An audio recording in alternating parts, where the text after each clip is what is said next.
Bundle থাকলে প্রতি সেনমানিতে টাকা বাঁচবে। বিকাশ সেনমানি বান্ডেল কিনে জিতুন প্রতি লেনদেনে। নির্বাচন নিয়ে সুস্পষ্ট ধারণা চাইছে বিএনপি। যমুনায় প্রধান উপদেষ্টার সঙ্গে বৈঠক দুপুরে।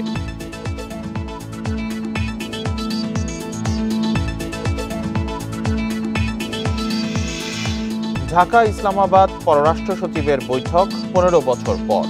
আমনা বালুচ ঢাকা আসছেন আজ।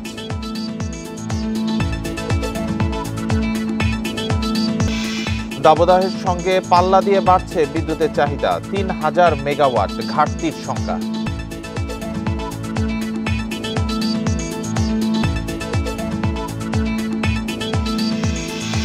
সয়াবিন তেলের দাম বাড়ায় ক্ষুব্ধ ভোক্তা। বাড়তি দামে ব্যবসায়ীর কারসাজি দেখছে ক্যাব।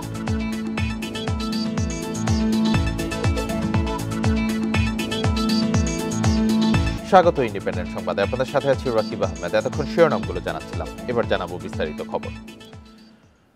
প্রধান উপদেষ্টা অধ্যাপক মোহাম্মদ ইউনূসের সাথে আজ বৈঠকে বসছে বিএনপি। বৈঠকে নির্বাচনের সুনির্দিষ্ট রোডম্যাপ চাইবে দলটি। দুপুর 12টায় রাষ্ট্রীয় অতিথি ভবন যমুনায় অনুষ্ঠিত হবে এ বৈঠক। এবছরের ডিসেম্বরকে সামনে রেখে জাতীয় নির্বাচনের প্রস্তুতি নিচ্ছে বিএনপি। বৈঠকে প্রধান উপদেষ্টার কাছে দলের এমন অনড় অবস্থান তুলে ধরবেন নেতারা। চলতি বছরের মধ্যেই জাতীয় নির্বাচন চাওয়ার কারণ ও যৌক্তিক ব্যাখ্যা প্রধান উপদেষ্টার কাছে তুলে ধরা হবে। ডিসেম্বরের পরে নির্বাচন নেয়ার চেষ্টা হলে রাজপথে আন্দোলনের কথাও ভাবছে বিএনপি নেতারা। তারা মনে করেন শেখ হাসিনার পতনের পর সংস্কারের পথ খুললেও ডক্টর ইউনূসকে ভুল পথে নেয়ার চেষ্টা করছে কোনো কোনো দল। এ বিষয়ে খোলাখুলি কথা বলে নিজেদের দলীয় কৌশল ঠিক করতে চায় বিএনপি।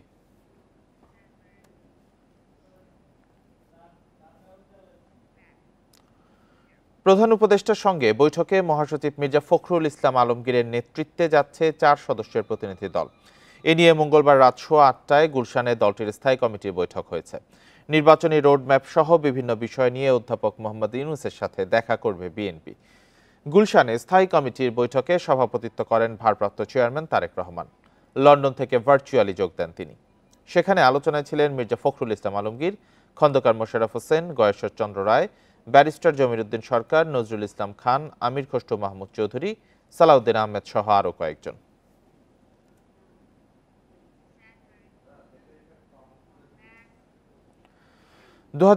সালে স্বল্পোন্নত থেকে উন্নয়নশীল দেশ হিসেবে উত্তরণে যাবে বাংলাদেশ। পেছনে ফেরার পথ নেই বলে জানান প্রধান উপদেষ্টার বিশেষ সহকারী ডক্টর আনিসুজ্জামান চৌধুরী। মঙ্গলবার বিকেলে ফরেন সার্ভিস একাডেমিতে ব্রিফিংয়ে তিনি বলেন, এরই মধ্যে এলডিসি উত্তরণে উচ্চ পর্যায়ের কমিটি হয়েছে। তত্ত্বাবধান করবেন প্রধান উপদেষ্টা অধ্যাপক মোহাম্মদ ইউনূস। 2018 সালে স্বল্পোন্নত থেকে উন্নয়নশীল দেশে উন্নীত হওয়ার যোগ্যতা অর্জন করে বাংলাদেশ। সেই হিসাবে গত বছর বাংলাদেশ এলডিসি গ্র্যাজুয়েশন উন্নীত হওয়ার কথা থাকলেও হোঁচট খায় করোনার কারণে। কার্যক্রম পিছিয়ে তা এখন হবে 2026 সালে। এমন বাস্তবতায় এলডিসি গ্র্যাজুয়েশনে উত্তরণে প্রধান উপদেষ্টার নেতৃত্বে বৈঠক করে অন্তর্বর্তী সরকার। আমরা মনে করি না যে গার্মেন্ট সেক্টরে খুব বেশি ঝাপটা আসবে। এটা আমি প্রথমে বললাম, যেহেতু সুযোগগুলি থাকবে আরও কিছুদিন। আর যে জিএসপি প্লাসের যে প্রশ্নটা বললেন, 32টা কনভেনশন, আমরা বিষয়ে গুরুত্বপূর্ণ আলোচনা হয়েছে এবং আমাদের প্রধান উপদেষ্টা একেবারে সুনির্দিষ্ট উনি ইনস্ট্রাকশন দিয়েছেন। এরই মধ্যে সম্ভাব্য চ্যালেঞ্জ চিহ্নিত করা হয়েছে, তা মনিটরিং করবে উচ্চ পর্যায়ের একটি কমিটি। এছাড়া দেশের বাণিজ্য সম্প্রসারণে ট্রেড নেগোসিয়েশন বডি গঠনের কথাও জানান আনিসুজ্জামান চৌধুরী। প্রত্যেক দেশেই এরকম একটা ইনস্টিটিউশন আছে যারা শুধু ট্রেড নিয়ে চিন্তা ভাবনা করছে। আমরা এটা আমাদের সবচেয়ে বড় দুর্বলতা। বিজনেস সেক্টরে যারা এক্সপেরিয়েন্স আছে ট্রেডের, তাদের থেকে লোক নেব। আমরা একটা শক্তিশালী ট্রেড নেগোসিয়েটিং বডি আমরা ইনশাআল্লাহ করব এবং এটা নেতৃত্বেও খুব সিনিয়র লেভেলের নেতৃত্ব থাকবে। ব্রিফিংয়ে প্রধান উপদেষ্টার প্রেস সচিব শফিকুল আলম জানান, যুক্তরাষ্ট্রের সঙ্গে সম্পর্ক উন্নয়নে কাজ করছে সরকার। সার্কভুক্ত দেশগুলোর সঙ্গে সম্পর্ক উন্নয়নের অংশ হিসেবে পাকিস্তানের পররাষ্ট্রমন্ত্রী ঢাকায় সফর করবেন বলেও জানান তিনি। Nahid Kamal, independent news, Dhaka. প্রায় 15 বছর পর ঢাকায় হতে যাচ্ছে বাংলাদেশ ও পাকিস্তানের পররাষ্ট্র সচিবদের বৈঠক। বৃহস্পতিবার রাষ্ট্রীয় অতিথি ভবন পদ্মায় হবে এই বৈঠক। এতে যোগ দিতে আজ ঢাকায় আসছেন পাকিস্তানের পররাষ্ট্র সচিব আমনা বালুচ। তিনি কাল তার দেশের প্রতিনিধি দলের নেতৃত্ব দেবেন। আর বাংলাদেশের পক্ষে নেতৃত্ব দেবেন পররাষ্ট্র সচিব মোহাম্মদ জসিমউদ্দিন। জানা গেছে, কোনো নির্দিষ্ট এজেন্ডা নির্ধারণ করা না হলেও বৈঠকে দ্বিপাক্ষিক স্বার্থ সংশ্লিষ্ট বিষয়ে হতে পারে আলোচনা। ঢাকায় অবস্থানকালে পাকিস্তানের পররাষ্ট্র সচিব আমনা বালুচ প্রধান উপদেষ্টা ও পররাষ্ট্র উপদেষ্টার সাথেও সৌজন্য সাক্ষাৎ করবেন। সবশেষ 2010 সালে দুদেশের মধ্যে শেষ পররাষ্ট্র সচিব পর্যায়ের বৈঠক হয়েছিল। এদিকে চলতি মাসের শেষে ঢাকা সফরে আসছেন পাকিস্তানের উপপ্রধানমন্ত্রী এবং পররাষ্ট্রমন্ত্রী ইসহাক দার।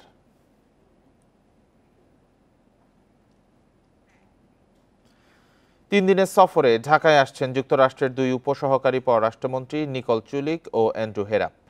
বুধবার ভোরে ঢাকায় পৌঁছাবেন তারা। সফরে পররাষ্ট্র উপদেষ্টা তৌহিদ হোসেন, জাতীয় নিরাপত্তা উপদেষ্টা খলিলুর রহমান সহ সরকারের শীর্ষ কর্মকর্তাদের সঙ্গে বৈঠক করবে এই প্রতিনিধি দল। সফরের প্রথম দিনের শুরুতে বাংলাদেশের পরিস্থিতি নিয়ে মার্কিন দূতাবাসের কর্মকর্তাদের সঙ্গে কথা বলবেন তারা। এরপর পর্যায়ক্রমে বিএনপি, জামাত ইসলামী সহ বিভিন্ন রাজনৈতিক দলের নেতা ও নাগরিক সমাজের প্রতিনিধিদের সঙ্গে মত বিনিময় করবেন। যুক্তরাষ্ট্রের প্রেসিডেন্ট ডোনাল্ড ট্রাম্প প্রশাসনের প্রথম প্রতিনিধি দলের এই সফরে বাংলাদেশের সংস্কার ও গণতান্ত্রিক উত্তরণ, ট্রাম্পের পাল্টা শুল্ক আরোপ, রোহিঙ্গা সংকটে সহায়তা এবং মিয়ানমারের পরিস্থিতি সহ নানা বিষয়ে আলোচনা করা হবে বলে পররাষ্ট্র মন্ত্রণালয়ের কর্মকর্তারা জানিয়েছেন।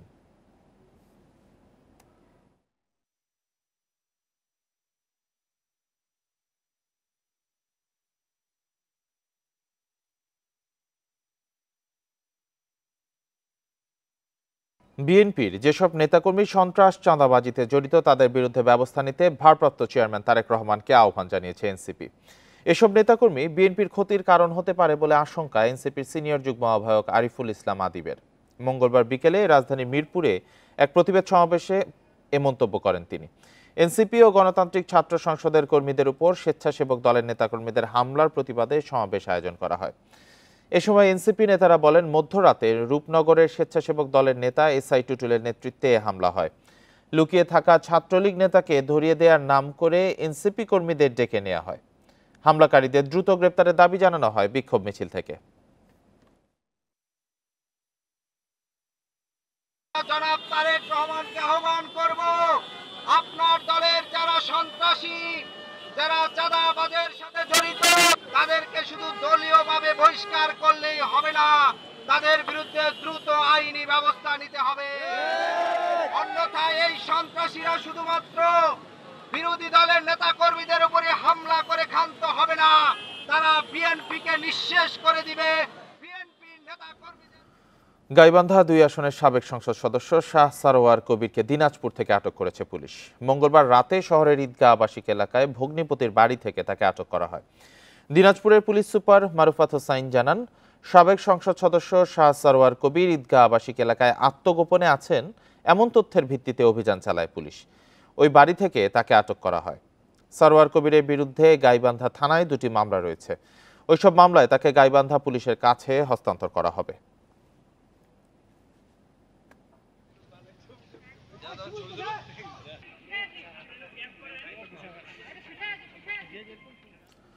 জমি দখল, অনিয়ম ও দুর্নীতির অভিযোগ উঠেছে খাগড়াছড়ির রামগড় উপজেলার সাবেক চেয়ারম্যান ও আওয়ামী লীগ নেতা বিশ্বপ্রদীপ কারবারি ত্রিপুরার বিরুদ্ধে। স্থানীয়দের অভিযোগ, প্রকল্পের টাকা আত্মসাতের পাশাপাশি নানা অনিয়মের মাধ্যমে বিপুল সম্পদের মালিক হয়েছেন তিনি। যথাযথ অনুসন্ধানের মাধ্যমে তার বিরুদ্ধে ব্যবস্থা নেওয়ার দাবি তাদের।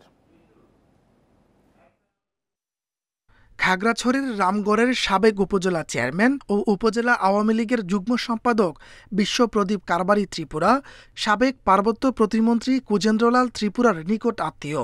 ক্ষমতায় থাকাকালীন মন্ত্রীর প্রভাবে জোরপূর্বক জমি দখল, নিরীহ মানুষকে মারধর ও মামলা দিয়ে হয়রানিসহ নানা অনিয়মের অভিযোগ তার বিরুদ্ধে। ভুক্তভোগীরা জানান, জগন্নাথপাড়ার নিজ বাড়িতে যাতায়াতের রাস্তা তৈরির জন্য তাদের জায়গা দখল করেছেন তিনি। দেয়নি কোনো ক্ষতিপূরণ। এছাড়া পানি প্রবাহের ড্রেন বন্ধ করে দেয়ায় ক্ষতির মুখে পড়েছেন কৃষকরা। জোরপূর্বক আমার বসত বাড়ি থেকে জায়গায় উনি ওনার ব্যক্তিগত রাস্তার জন্য নিয়ে গেছে। রাস্তা বাবদ আমরা কোনো ক্ষতিপূরণ বা কোনো খরচ কিছু পাইনি।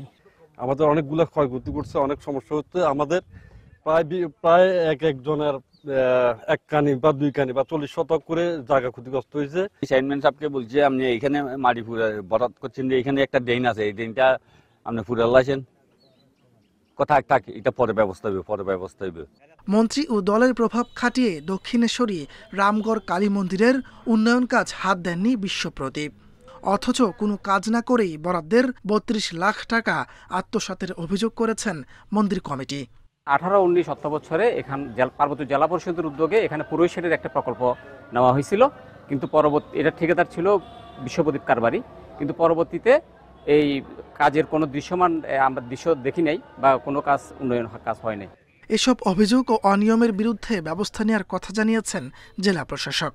লিখিত কোনো অভিযোগ পাইনি, তবে অভিযোগ পেলে আমরা অবশ্যই ব্যবস্থা নেব। তারপরে যেহেতু আপনারা বলেছেন, আমরা বিষয়টি খতিয়ে দেখব এবং পাশাপাশি আমাদের যে অবস্থান যে অবৈধ কোনো দখল বা অবৈধভাবে কোনো স্থাপনা এটি আসলে থাকবে না, আমরা আইনগত পদক্ষেপ নিব। এটি গত 5 আগস্টের অভ্যুত্থানের পর রামগড় থানায় তার বিরুদ্ধে 5টি মামলা হয়েছে। এরপর থেকে পলাতক আছেন বিশ্বপ্রদীপ ত্রিপুরা। Independent News. আওয়ামী লীগকে নিষিদ্ধ করাই প্রথম সংস্কার বলে জানিয়েছে ন্যাশনালিস্ট ডেমোক্রেটিক মুভমেন্ট এনডিএম। মঙ্গলবার দুপুরে জাতীয় সংসদের এলটি হলে সাংবাদিকদের কাছে এ মন্তব্য করেন দলটির চেয়ারম্যান ববি হাজ্জাজ। এর আগে সকালে ঐকমত্য কমিশনে সংস্কার প্রস্তাব জমা দেয় দলটি। এ সময় কমিশনের সঙ্গে মত বিনিময় করে দলের 8 সদস্যের প্রতিনিধিরা। ববি হাজ্জাজ জানান, ঐকমত্য কমিশনের 166টি প্রস্তাবের 100টিরও বেশি প্রস্তাবের সঙ্গে একমত পোষণ করে এনডিএম।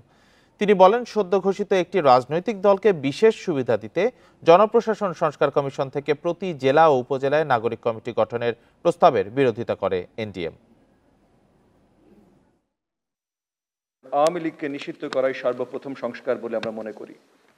সাবেক কোনো প্রধানমন্ত্রীর রাষ্ট্রপতি পদে নির্বাচনের অযোগ্যতা এটি একটি বিশেষ উদ্দেশ্যে করা হয়েছে বলে আমরা এই প্রস্তাবের সাথে একমত হতে পারি নাই। সদ্য গঠিত একটি বিশেষ রাজনৈতিক দলকে সুবিধা দিতে জনপ্রশাসন সংস্কার কমিশন জেলা এবং উপজেলা পর্যায়ে নাগরিক কমিটি গঠনের সুপারিশ করেছে বলে আমরা ঐক্যমত কমিশনকে জানিয়েছি।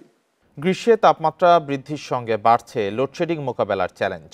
বিদ্যুৎ বিভাগ 18,000 মেগাওয়াট সর্বোচ্চ চাহিদা ধরে প্রস্তুতি নিয়েছে। তবে বিদ্যুৎ ও জ্বালানির আমদানি নির্ভরতায় চাহিদা মতো সরবরাহ নিয়ে শঙ্কায় বিশেষজ্ঞরা। তাদের মতে এবার 3,000 মেগাওয়াট পর্যন্ত লোডশেডিং হতে পারে। চলতি বছর গ্রীষ্মের শুরুতেই 13 এপ্রিল রোববার সন্ধ্যায় বিদ্যুতের চাহিদা দাঁড়ায় 15,380 মেগাওয়াটে। উৎপাদন কম থাকায় লোডশেডিং হয় 92 মেগাওয়াট। শনিবার সকালে ঝাড়খণ্ডের আদানি কেন্দ্রের কারিগরি ত্রুটির কারণে বিদ্যুৎ সরবরাহ বন্ধ থাকে। সেদিন বিকেলে 14,000 মেগাওয়াট চাহিদার বিপরীতে লোডশেডিং করতে হয় 428 মেগাওয়াট। বিদ্যুৎ বিভাগ বলছে, তাপমাত্রা বাড়তে থাকলে চাহিদা দাঁড়াতে পারে 18,000 মেগাওয়াট পর্যন্ত। তাই লোডশেডিং এড়াতে শীতাতপ যন্ত্রের ব্যবহারে হ্রাস টানায় জোর দিয়েছেন বিদ্যুৎ উপদেষ্টা। 18-19-এ না রেখে 20 এসব ইয়েতে না রেখে আমরা যদি এয়ার কন্ডিশনারগুলোকে যদি ইয়েতে ব্যবহার করতে পারি, 25-26 করতে পারি, তাহলে কিন্তু 3,000 মেগাওয়াটের 2 থেকে 3,000 মেগাওয়াটের মতো ওই যে কুলিং লোড কমে যাবে। আদানির কেন্দ্রসহ ভারত থেকে আমদানি হচ্ছে 1,700 মেগাওয়াট বিদ্যুৎ। আমদানি কমায় চাপ বেড়েছে বাড়তি দামের তরল জ্বালানির বিদ্যুতে। গ্যাসভিত্তিক কেন্দ্রগুলো থেকে আসছে 5,500 মেগাওয়াটের মতো, কয়লা থেকে প্রায় 4,500, দিনের বেলায় সৌর বিদ্যুৎ মিলছে 500 থেকে 700 মেগাওয়াট পর্যন্ত। সর্বোচ্চ যেটা বলি আমরা ম্যাক্সিমাম, এটা কিন্তু এপ্রিলেই হয়, এপ্রিলের শেষের দিকে। সো এইবার এপ্রিলের শেষের দিকে কতখানি গরম পড়বে তার উপরেও নির্ভর করবে যে আমরা কতখানি চাপে থাকব। তা আমার ধারণা 1,000 মেগাওয়াট তো মানে হবেই লোডশেডিং ইয়েতে, কিন্তু এটা আমি মনে করি যে 3,000 মেগাওয়াটেও এটা চলে যেতে পারে। এদিকে বেসরকারি খাতের আইপিপিগুলোর কাছে বিদ্যুৎ উন্নয়ন বোর্ডের বকেয়া এখনও 15,000 কোটি টাকার বেশি। এতে তাদের জ্বালানি আমদানির সক্ষমতা চ্যালেঞ্জের মুখে পড়েছে। Hari Saha, independent news, Dhaka. 3 দফা বৈঠকের পর প্রতি লিটার সয়াবিন তেলের দাম 14 টাকা বাড়ালো সরকার। এতে প্রতি লিটার বোতলজাত সয়াবিন তেলের দাম 175 থেকে বেড়ে দাঁড়ালো 189 টাকায়।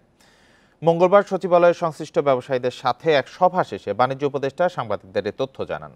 এদিকে বাড়তি দামে বিক্রির খবরে বাজারে তেলের কৃত্রিম সংকট তৈরি করেছেন ব্যবসায়ীরা। এতে ক্ষুব্ধ ক্রেতারা। গেল বছর ডিসেম্বরে সর্বশেষ বোতলজাত সয়াবিন তেলের দাম বাড়িয়ে লিটার প্রতি নির্ধারণ করা হয় ১৭৫ টাকা। এদিকে ভোজ্য তেলের আমদানি পর্যায়ে শুল্ক কর অব্যাহতির মেয়াদ শেষ হয়েছে গত ৩১ মার্চ। ফলে চলতি মাসের শুরু থেকে আবারও দাম বাড়াতে ট্যারিফ কমিশনে চিঠি দেন ভোজ্য তেল পরিশোধন কারখানা মালিকরা। সচিবালয়ে ভোজ্য তেল ব্যবসায়ীদের সঙ্গে বৈঠকের পর সয়াবিন ও পাম তেলের নতুন দাম ঘোষণা করে বাণিজ্য মন্ত্রণালয়। ফলে এখন থেকে প্রতি লিটার বোতলজাত সয়াবিন তেল বিক্রি হবে ১৮৯ টাকায়। অন্যদিকে প্রতি লিটার খোলা সয়াবিন ও পাম তেলের দাম ১২ টাকা বাড়িয়ে ১৬৯ টাকা করা হয়েছে। সহযোগিতার ভিত্তিতে আমরা ১৮৯ টাকায় প্রতি লিটার সয়াবিন তেল আমরা বোতলের ক্ষেত্রে এবং ২০ টাকা কম হচ্ছে আপনার খোলা বাজারের জন্য আমরা এটা নির্ধারিত হয়েছে আজকে। তেলের দাম বাড়ায় জীবনযাত্রার ব্যয় বেড়ে যাবে, এতে ভোগান্তিতে ক্রেতারা। মাল নাই, শনি এবং মাল নাই, আগে মাল দিয়ে সবাই চলতেছে। তারা ইচ্ছা মতো দাম বাড়া দেয়, দাম বাড়ানোর কি আর ৩-৪ দিন আগে সরবরাহ কমায় দেয়, আবার দাম বাড়ায় সরবরাহ ঠিক রাখে। স্বাভাবিক খরচ তো বাড়বেই। আমরা তেলের দাম যদি ১৪ টাকা করে লিটার প্রতি বাড়ে তাহলে আমাদের চাপ পড়ে গেল না। বন্ধ থাকা ভোজ্য তেল কারখানা আবার চালু করে বাজারের প্রতিযোগিতা তৈরি করা হলে দাম কমে আসবে বলে আশা করেন বাণিজ্য উপদেষ্টা। Amirul Islam, independent news, Dhaka. বোতলজাত ও খোলা সয়াবিন তেলের দাম বাড়ায় ক্ষুব্ধ ভোক্তারা। তারা বলছেন এতে তাদের জীবনযাত্রার ব্যয় বাড়বে। ব্যবসায়ীদের দাবি, আন্তর্জাতিক বাজারের সঙ্গে সমন্বয় করতে দাম বাড়িয়েছে সরকার। তবে ক্যাবের অভিযোগ, কারসাজি করে দাম বাড়িয়েছেন ব্যবসায়ীরা। রমজান মাস জুড়েই চট্টগ্রামে বোতলজাত সয়াবিন তেলের দাম নিয়ন্ত্রণ ও সরবরাহ সংকট নিরসনে তৎপর ছিল সরকারি বিভিন্ন সংস্থা। তারপরও নির্ধারিতর চেয়ে বেশি দামে তেল বিক্রির অভিযোগ ছিল। এর মধ্যে রোববার হঠাৎ লিটারে ১৪ টাকা দাম বাড়ায় মিল মালিকরা। মঙ্গলবার সেই দামকেই স্বীকৃতি দেয় সরকার। আবারও ভোজ্য তেলের দাম বাড়ায় ক্ষোভ জানিয়েছেন মধ্যবিত্ত ও নিম্ন আয়ের মানুষ। বাংলাদেশের মানুষ সবাই সাফার করবে, যারা নিম্ন মধ্যবিত্ত তারা সবাই সাফার করবে। যেটা বাড়া দিচ্ছে প্রতিটা ১৪ টাকা লিটার, এটা নিয়ে আমাদের মাসে অনেক টাকা বাইরে যায়। আন্তর্জাতিক বাজারের সাথে দাম সমন্বয় করে দাম বৃদ্ধির সিদ্ধান্তকে যৌক্তিক বলছেন ব্যবসায়ীরা। তাদের দাবি, এতে সরবরাহ সংকট কেটে যাবে। আন্তর্জাতিক বাজারের উপর দামের উপর সামঞ্জস্য রেখে দাম নির্ধারিত হয়। তবে দাম বাড়া এবং কমে সেটি বাজারের উপরেই নির্ভর করে সেটি হয়েছে। তবে কনজিউমার অ্যাসোসিয়েশনের অভিযোগ, ব্যবসায়ীরা কারসাজি করে তেলের দাম বাড়িয়েছেন। সরকার যে ব্যবসায়ীদের অনৈতিক কৌশলের কাছে বারবার হেরে যাচ্ছেন এবং ব্যবসায়ীরা মানুষজনকে জিম্মি করে দাম বাড়ানোর যে প্রস্তাব সেটা অনুমোদন করে নিচ্ছেন, এটা কিন্তু শুভ লক্ষণ না ব্যবসার ক্ষেত্রে। এটা অবশ্যই একটা বাজে উদাহরণ, বাজে দৃষ্টান্ত। মিল মালিক ও সরকার ঘোষিত বোতলজাত সয়াবিন তেলের নতুন দর প্রতি লিটার ১৮৯ টাকা, খোলা তেলের দাম ১৬৯ টাকা litre. Abdullah Rakib, Independent News, Chittagong. এ বিষয়ে আরো জানাতে খুলনা ও বরিশাল থেকে যুক্ত হয়েছেন সহকর্মীরা। শুরুতে খুলনা থেকে জানাবেন সহকর্মী AHM শামীমুজ্জামান। শামীম, আন্তর্জাতিক বাজারের সঙ্গে দাম সমন্বয় নাকি ব্যবসায়ীদের কারসাজি, কোন কারণে এবার সয়াবিন তেলের দাম বাড়লো? খুলনার বাজারে কি এবার সরবরাহ সংকট আছে কোনো সয়াবিন তেলের?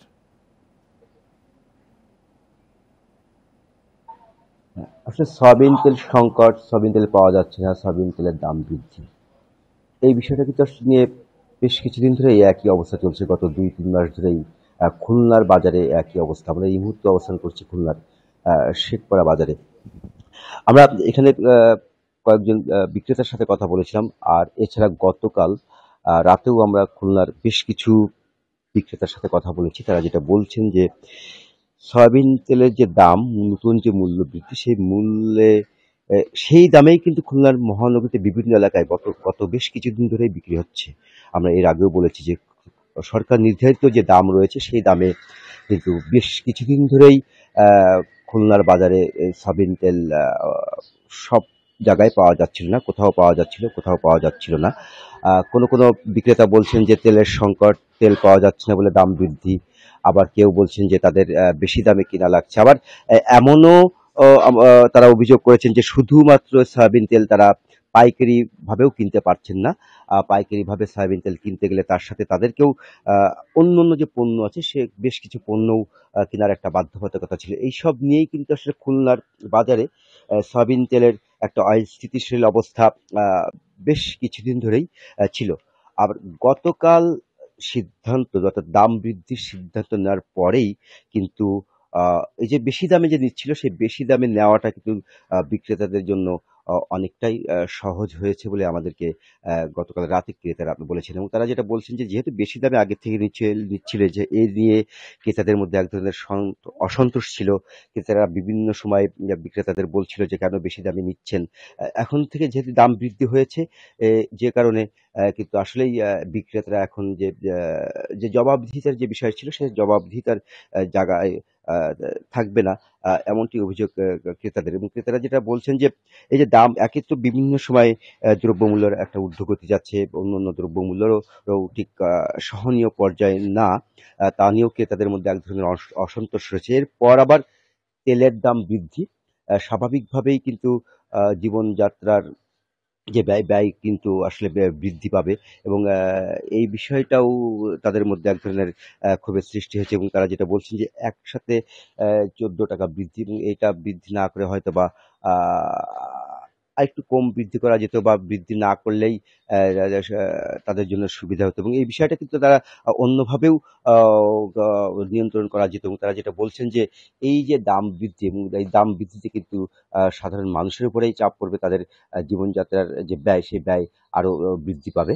তো এই বিষয়টি নিয়ে নজর দেওয়ার জন্যই সরকারের প্রতি দাবি জানিয়েছেন সাধারণ ক্রেতারা। তো এই ছিল আমার কাছে সর্বশেষ তথ্য। শামীম সাথেই থাকবেন। এবার বরিশাল থেকে জানাবেন সহকর্মী আলামিন। আলামিন, বরিশালের বাজারে সয়াবিন তেলের সংকট আছে কিনা, এইভাবে দাম বাড়ায় ভোক্তাদের আসলে কি প্রতিক্রিয়া? জি আসলে দেখুন, যখন দাম বাড়ে, যেমন 14 টাকা বাড়লো, সেক্ষেত্রে কিন্তু যখন দামটি কমবে তখন কিন্তু একসাথে 14 টাকা কমবে না। ক্রেতাদের অভিযোগ এমনই যে আসলে দাম যখন বাড়ানো হয় সেক্ষেত্রে কিন্তু দাম একসাথে 15 টাকা 20 টাকা পর্যন্ত বাড়ানো হয়, তারপর যখন দাম কমে তখন কিন্তু আসলে সেই পরিমাণে, অর্থাৎ যে পরিমাণে দাম বাড়ানো হলো সেইভাবে কিন্তু আসলে দাম কমানো হয় না। তাদের এই অভিযোগটি রয়েছে। এবং আমরা যেটি বরিশালের বাজারে দেখেছি যে আসলে বরিশালের বাজারে কিন্তু গেল রমজান থেকে কিন্তু আমরা দেখছি যে তেলের বাজারে অস্থিরতা। তো বরিশালে কিন্তু বোতলজাত যে সয়াবিন, সেই সয়াবিনে কিন্তু আসলে মানুষের নাগালের বাইরে ছিল এক প্রকার বলতে গেলে, যে আসলে সয়াবিন পাওয়াই যেত না। সেক্ষেত্রে আজকে আমরা যে বাজারে যখন আসলাম তখন কিন্তু আমরা বিক্রেতাদের সাথে কথা বলেছি। তারা যেটি বলছেন যে আসলে দাম 14 টাকা লিটারে যে দাম বাড়ানো হয়েছে সেই বোতলজাত সয়াবিন কিন্তু এখনো তারা পাননি। এমনকি খোলা যে সয়াবিন সেটিও কিন্তু কোম্পানি থেকে তাদেরকে এখনো সরবরাহ করা হয়নি, যার ফলে আগের যে তেল রয়েছে সেই তেলই কিন্তু তারা বিক্রি করছেন। তবে বেশিরভাগ দোকানে কিন্তু আসলে বোতলজাত সয়াবিন নেই। বিক্রেতারা বলছেন যে এখন পর্যন্ত তারা সেই বোতলজাত সয়াবিন তেল পাচ্ছেন না, যার ফলে যে পরিমাণ তেল তাদের থাকার কথা ছিল সেই পরিমাণ তেল নেই। অনেকে যদি 2টি বোতল কিনতে আসছেন সেক্ষেত্রে তাদের 1টি বোতল দেয়া হচ্ছে। এমনটা আমরা কিন্তু এই সকাল থেকেই দেখেছি যে আসলে মানুষ কিন্তু আসছেন তেল কেনার জন্য, তখন তাদেরকে বলা হচ্ছে তেলের সংকট, তেল নেই, এই কারণে তাদেরকে দেয়া হচ্ছে 1টি মাত্র বোতল। যার ফলে আমরা যেটি দেখলাম যে তারা যেটি বলছেন যে যখন এই সরকার দাম বাড়ায়, যে কোনো সরকারই যখন পণ্যের দাম বাড়ায় তখন কিন্তু আসলে একসাথে 10 থেকে 15 টাকা 20 টাকা 50 টাকা পর্যন্ত একটি পণ্যের দাম বাড়লেও সেই পরিমাণ দাম কিন্তু কমে না। এর আগেও যখন দাম বেড়েছিল সেই দাম কিন্তু কমেনি। ক্রেতাদের এই ক্ষোভটি কিন্তু রয়ে গেছে। তারা যেটি বলছেন যে বাজারে যে পরিমাণ সরবরাহ থাকার কথা সেই পরিমাণ সরবরাহ থাকলেও বিক্রেতাদের একটি সিন্ডিকেট থাকে, যার ফলে কিন্তু আসলে বিক্রেতারা বিভিন্ন সময় যে তেল নেই বলে ক্রেতাদের জানিয়ে দেন এবং ক্রেতারা কিন্তু এতে ক্ষোভ প্রকাশ করেন। আরেকটি বিষয় হচ্ছে যে আমরা যেটি দেখেছি যে 200 টাকা লিটারেও কিন্তু আসলে সয়াবিন তেল বিক্রি হয়েছে রমজান মাসের শুরু থেকে। সেই জায়গাটি থেকে কিন্তু যারা ক্রেতা রয়েছিলেন তারা আসলে বলে আসছিলেন যে বাজার মনিটরিং এবং বাজারও কিন্তু মনিটরিং করা হয়েছে, তবে বাজার কিন্তু মনিটরিং করা হলেও সেটি কিন্তু নিয়ন্ত্রণ করা সম্ভব হয়নি, যার ফলে কিন্তু ক্রেতারা যে দুর্ভোগের মধ্যে ছিল, যে অস্বস্তির মধ্যে ছিল, সেই অস্বস্তিতে কিন্তু তাদেরকে পড়তে হয়েছে। এখন নতুন করে যে দাম বাড়ানো হয়েছে সেই প্রতিক্রিয়া যদি আমি বলি, তাতে কিন্তু আসলে মানুষ বলছেন যে আসলে যে দাম বাড়ানো হয়েছে সেই দাম যদি আসলে বিক্রেতারা যারা রয়েছেন তারা যদি সেই দামে বিক্রি করেন সেক্ষেত্রেও তারা উপকৃত হতে পারেন। তবে এই দামের চেয়েও যদি বেশি বিক্রেতারা নিতে চান সেক্ষেত্রে কিন্তু আসলে বাজার মনিটরিং এর দাবি জানিয়েছেন ক্রেতারা। তো এই ছিল আমার কাছে বরিশাল থেকে। খুলনা ও বরিশাল থেকে সয়াবিন তেলের বাজার পরিস্থিতি নিয়ে জানাচ্ছিলেন আমাদের সহকর্মীরা। তেল ও গ্যাসের দাম বাড়ানোকে অযৌক্তিক বলছে জামাত ইসলামী। এই দুই সিদ্ধান্ত প্রত্যাহারের দাবি জানিয়েছেন দলটির সেক্রেটারি জেনারেল মিয়া গোলাম পরওয়ার। এক বিবৃতিতে তিনি এ দাবি জানান।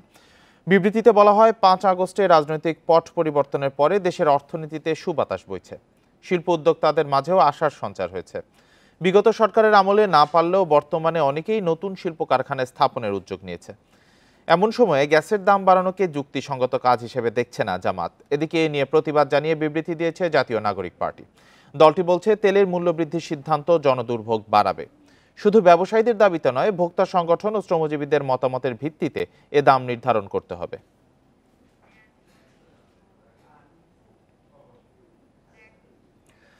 ভরা মৌসুমেও রাজধানীর বাজারে হঠাৎ করে বাড়তে শুরু করেছে পেঁয়াজের দাম।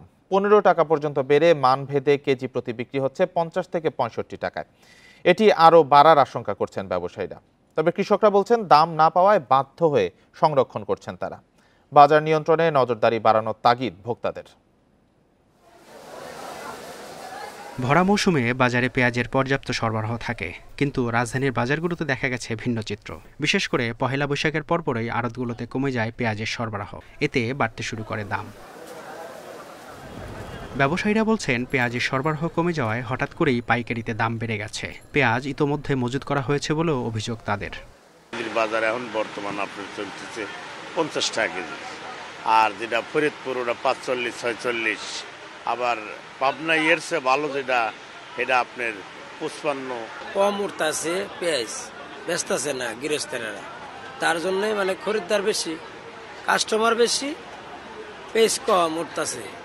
এদিকে খুচরা বিক্রেতাদের অভিযোগ, পাইকারি ব্যবসায়ীরা এখন থেকেই পেঁয়াজ কিনে মজুত করছেন, আবার অনেকেই বেশি করে পেঁয়াজ কিনে রাখছেন, ফলে বাধ্য হয়ে বাড়তি দামে বিক্রি করতে হচ্ছে তাদের। দাম বাড়লো এটি রাখি পেঁয়াজ, আলি পেঁয়াজ তো এটি রাখার জন্য বিরজ চাঙের উপরে রাখতেছে। তবে কৃষকরা বলছেন, এবার পেঁয়াজের মৌসুমে উৎপাদন কম হয়েছে। উৎপাদন খরচের তুলনায় দাম না পাওয়ায় আপাতত বিক্রি না করে সংরক্ষণের প্রতি আগ্রহ তাদের। কিছু জায়গায় শিলা বৃষ্টি দানা কারেন্ট পক্ষে পুড়িয়ে গেছে, অনেকের চিন্তা ভাবনা করতেছে যে দানা এবার হয়তো দাম বাড়বে, যার কারণে পেঁয়াজটা আমাদের রাখারই দরকার। কিছু মানুষ বেচছে, টাকা পর্যন্ত উঠেছে তখন বেচছে, এমন মানুষ হয়ে গেছে উঠে না, সব যাই করে ছুঁয়ে দিচ্ছে, তাকে উঠে। বাজার মনিটরিং না থাকায় ব্যবসায়ীরা ইচ্ছেমতো দাম বাড়িয়ে দিচ্ছেন বলে অভিযোগ ক্রেতাদের, তাই দাম নিয়ন্ত্রণে নজরদারি বাড়ানোর তাগিদ তাদের। মেহেদী হাসান, ইন্ডিপেন্ডেন্ট নিউজ। ভারত, নেপাল ও ভুটান থেকে বেশ কিছু পণ্য আমদানিতে নিষেধাজ্ঞা দিয়েছে জাতীয় রাজস্ব বোর্ড এনবিআর। সংস্থাটির প্রজ্ঞাপন অনুযায়ী সুতা, গুণাদুধ, টোব্যাকো, নিউজপ্রিন্ট, বিভিন্ন ধরনের কাগজ ও কাগজের বোর্ড সহ একাধিক পণ্য আমদানিতে নিষেধাজ্ঞা জারি করা হয়েছে। এনবিআর এর প্রজ্ঞাপনে বলা হয়, নেপাল ও ভুটানে উৎপাদিত এবং প্রক্রিয়াজাত সুতা ও আলু ছাড়া অন্য সব পণ্য আমদানি করা যাবে। তবে ভারতের ক্ষেত্রে আরও বিস্তৃত নিষেধাজ্ঞা দেওয়া হয়েছে। Duplex board, newsprint, kraft paper, cigarette paper, মাছ, সুতা, আলু, গুণদুধ, tobacco, radio TV parts, cycle ও মোটর পার্টস, সিরামিক ও স্যানিটারি পণ্য, স্টেইনলেস স্টিলের পণ্য, মার্বেল স্ল্যাব ও টাইলস এবং মিক্সড ফেব্রিক্স পণ্য ভারত থেকে আমদানির উপর নিষেধাজ্ঞা দেওয়া হয়েছে।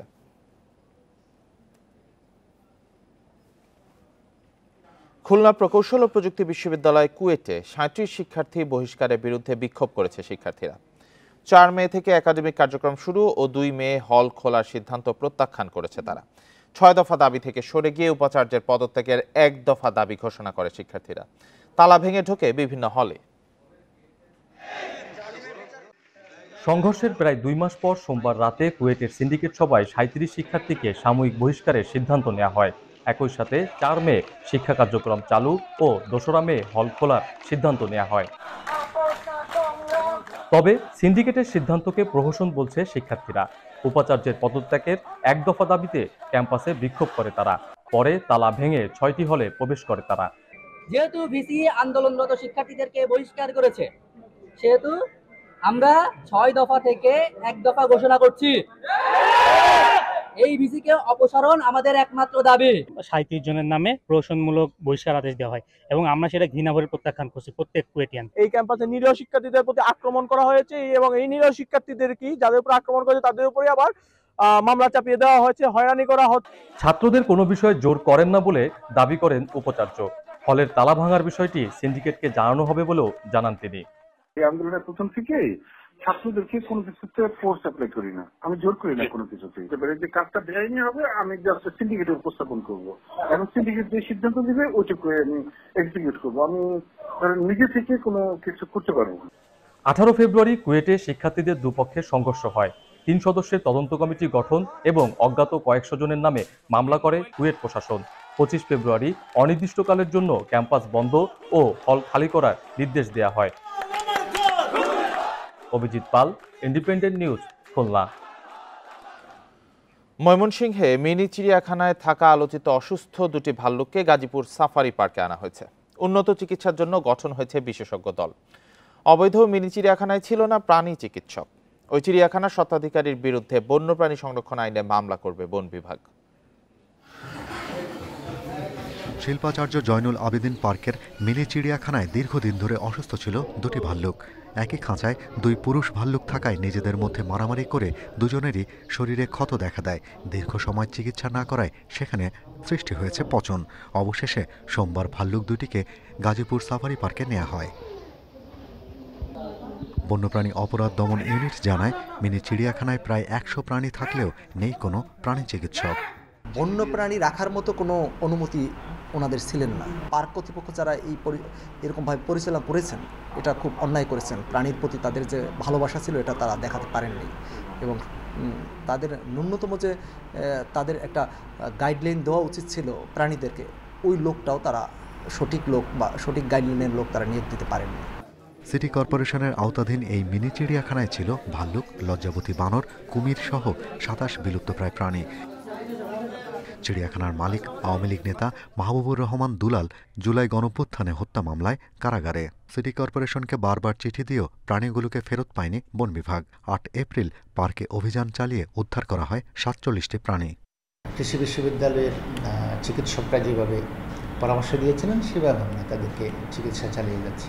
আমরা নিয়ে আসছি, এখন যারা অপরাধী তাদের বিরুদ্ধে আমরা আইনগত ব্যবস্থা নেব। আসলে আমাদের যে সংশ্লিষ্ট বন্যপ্রাণী বিভাগ আছে তারা আইনগত ব্যবস্থাটা সাধারণত নিয়ে থাকে। বন বিভাগ বলছে, সারা দেশে অবৈধ মিনি চিড়িয়াখানা বন্ধে বিশেষ অভিযানে এখন পর্যন্ত প্রায় 500 প্রাণী উদ্ধার করা হয়েছে। Shahriar Anirban, independent news, Dhaka. বাগদা চিংড়িতে মরক লাগায় বিপাকে পড়েছেন সাতক্ষীরার চাষিরা। বছরের শুরুতে 1/3 ঘেরে মরক লাগায় লক্ষ্যমাত্রা অর্জিত না হওয়ার শঙ্কা তাদের। তবে ভাইরাসে আক্রান্ত হয়ে মাছ মারা যাওয়ার অভিযোগ উঠলেও মৎস্য বিভাগের দাবি, ঘেরে পানি কমে যাওয়ায় গরমে মরে যাচ্ছে চিংড়ি। সাতক্ষীরার 7 উপজেলার বিভিন্ন ঘেরে বাগদা পোনা ছাড়েন চাষিরা। গত বছরের মতো এবারও পোনা ছাড়ার কিছুদিন পর হতেই মারা যাচ্ছে চিংড়ি। 2 সপ্তাহ ধরে চলছে এ অবস্থা। চাষিদের অভিযোগ, মানসম্মত পোনা না পাওয়া এবং অতিরিক্ত গরমে দেখা দিয়েছে মাছের মরক। প্রতিরোধে মৎস্য বিভাগ থেকে কোনো সহযোগিতা না পাওয়ার অভিযোগ চাষিদের। কিছু পোনা সরবরাহকারী মারা যায়, কিছু প্রযুক্তি ব্যবহার করতে আমাদের যে মৎস্য কর্মকর্তাগুলো আছে, যেগুলো আমাদের প্রযুক্তি ব্যবহার করার নিয়ম শিখাই দিলে এগুলো ভালো হতো, কিন্তু তারা তো মাঠ পর্যায়ে দেখা যায় না। প্রথম ধাপে পোনা ছাড়ার পর মাছ ধরার আগ মুহূর্তে মরক লাগায় উজাড় হয়েছে বেশিরভাগ ঘের। অনেকের অভিযোগ, কক্সবাজার থেকে আসা পোনা ভাইরাস মুক্ত না হওয়ার কারণে মারা যাচ্ছে বাগদা চিংড়ি। এই যারা হ্যাচারি করেছে এনারা ঠিক মতন এদের প্রোডাকশন দিচ্ছে না, খাওয়া দাওয়া কম, যে আটিমাগুলো দেয় এগুলো খারাপ। আমরা ভালো মানের গুণগত মানের ওই রেনু পেতাম, কিন্তু না পাওয়ার কারণে এই একটা হচ্ছে। আর আরেকটা দিক হচ্ছে অত্যাধিক গরম। নিম্নমানের পোনা ঘেরে না ছাড়ার পাশাপাশি ঘেরে 3 থেকে 5 ফুট পানি রাখার পরামর্শ দিয়েছেন মৎস্য কর্মকর্তারা। নিয়মিত মনিটরিং করতে এবং পোনা ব্যবসায়ী এবং হ্যাচারি মালিক তাদের সাথেও এই বিষয়ে কথাবার্তা হতে যে কোনোভাবেই, এবং তারাও এই বিষয়ে আমাদেরকে আশ্বস্ত করেছে যে তারা নিম্নমানের কোনো পোনা ছাড়তে কাছে বিক্রি করবে না। টেম্পারেচারও বাড়তেছে। এবার সাতক্ষীরায় 55,000 ঘেরে বাগদা চিংড়ি চাষ হয়েছে। উৎপাদন লক্ষ্যমাত্রা 30,000 মেট্রিক টন। তবে বেশিরভাগ ঘেরে মরক লাগায় লোকসানের শঙ্কায় রয়েছেন চাষিরা। Independent news. আসন্ন বোরো মৌসুমে সরকারিভাবে চাল ও ধানের নতুন দাম নিয়ে মিশ্র প্রতিক্রিয়া জানিয়েছেন কৃষক এবং ব্যবসায়ীরা। লক্ষ্যমাত্রা অর্জন নিয়ে শঙ্কার কথা জানিয়েছেন অনেকেই। আবার সরকারের সিদ্ধান্তকে স্বাগত জানিয়ে কৃষি অফিসে যোগাযোগ করছেন অনেক কৃষক। আসন্ন বোরো মৌসুমে ৪৯ টাকায় চাল ও ৩৬ টাকা কেজি দরে ধান কিনবে সরকার। গত বছরের চেয়ে কেজি প্রতি দাম বেড়েছে ৪ টাকা। তবে নওগাঁর চাষিরা বলছেন উপকরণের দাম বাড়ায় নতুন দামেও লোকসান কমবে না। ১৪৪০ টাকা দাম, এটা সরকার ব্যান দিছে, কিন্তু আমাদের ১৫০০ টাকা হলে আমাদের একটু গায়ে গায়ে একটু যায়। ধান এবং চাউলের মূল্যটা নির্ধারণ করা হচ্ছে, সেটা সমন্বয় করা হোক। ধানের মূল্য ৩৬ টাকা হইলে চাউলের মূল্য অবশ্যই ৫৫ টাকা হতে হবে। দিনাজপুরে আমন মৌসুমে ধান সংগ্রহের লক্ষ্য ছিল ১৭,৯৯১ টন, কিন্তু সংগ্রহ হয় মাত্র ২,০৮০ টন। কৃষকরা বলছেন সিন্ডিকেটের কারণে সরকারি গুদামে ধান দিতে আগ্রহ পান না তারা। আর ব্যবসায়ীরা বলছেন ধানের তুলনায় চালের দাম বাড়েনি। গুডাউনে তো ধানও দেওয়া পারে না, এখন গুডাউনে যদি ধান দিবাও চাই তাহলে মনে করেন আরও হয়রানি হতে হয়। জেলা খাদ্য নিয়ন্ত্রকের দাবি, ধানের দাম বাড়ায় লাভ হবে চাষির। তো সরকার যে ধান এবং চালের মূল্য নির্ধারণ করেছে, আমরা আশা করছি এতে কৃষক উপকৃত হবে এবং মিল মালিকগণও স্বচ্ছন্দে তাদের চুক্তিকৃত চাল গুদামে সরবরাহ করতে পারবে। বগুড়ায়ও আমন মৌসুমে চাল ও ধানের সংগ্রহের লক্ষ্যমাত্রা অর্জন হয়নি। সরকারের সাথে বাজারের দাম দেখে সিদ্ধান্ত নেওয়ার কথা বলছেন চাষিরা। এক সময় দেখা যায় যে ধান ভিজা, আবার নিতে চায় না, আবার সেটা যদি ব্যাক করে নিয়ে আসি আমাদের গাড়ি ভাড়া খরচা বেশি পড়ে যায়। কুষ্টিয়ার মিল মালিক ও চাষিরা সরকারের সিদ্ধান্তকে স্বাগত জানিয়েছেন। তবে খুচরা বাজারে চালের দাম বাড়ার শঙ্কায় মিল মালিকরা। সরকার হলো ধানের দাম বৃদ্ধি করেছে, এটা আসলে কৃষকদের জন্য ভালো। আগে ছিল ৩৩ টাকা, এখন ৩৬ টাকা। ব্রাহ্মণবাড়িয়াতেও ধানের দামে খুশি কৃষক। এরই মধ্যে কৃষি অফিসে অনেকে খোঁজ খবর নিচ্ছেন। তাপস সরকার, ইন্ডিপেন্ডেন্ট নিউজ। আর এই ছিল এখনকার সংবাদে। ইন্ডিপেন্ডেন্ট টেলিভিশনের সব খবর আরো বিস্তারিত জানতে চোখ রাখুন ফেসবুক, ইউটিউব, এক্সে। সাথে থাকার জন্য ধন্যবাদ সবাইকে।